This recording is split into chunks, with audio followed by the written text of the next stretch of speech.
اللي نفسي فيه الحمد لله. المكان اسمه كوتا، بيعمل كونسبت سندوتشات الكفته والحواوشي اللي احنا عارفينها مؤخرا. المكان ده بيعمل 4 حاجات. اول حاجه الحواوشي، تتقرمش من بره تستوي من جوه. سامعين؟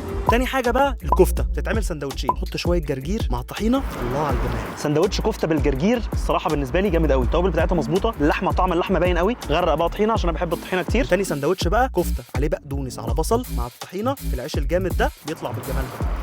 هو حلو وجامد بس الجرجير اجمد بكتير. نخش بقى على الاختراع اللي انا جاي عشانه مخصوص، كفته الفراخ. انا من تيم الفراخ، واللي عارفني عارف ان انا بحب الفراخ تستوي كده زي الكفته. حط خيار مخلل، حط توميه، الله على الجمال. يلا بينا. ايه الجمال ده؟ لا لا لا، كفته فراخ. مش عايز اقول لكم بقى زي البيت واحلى من البيت والكلام ده كله، لا، هي كوبي. شير وسيف للفيديو ومنشن لصاحبك، وهفضل اقول لك كل فيديو مش غير حاجه بتدعم القضيه، الدعاء نبطل نجيب اللي ما يتسموش. سلام.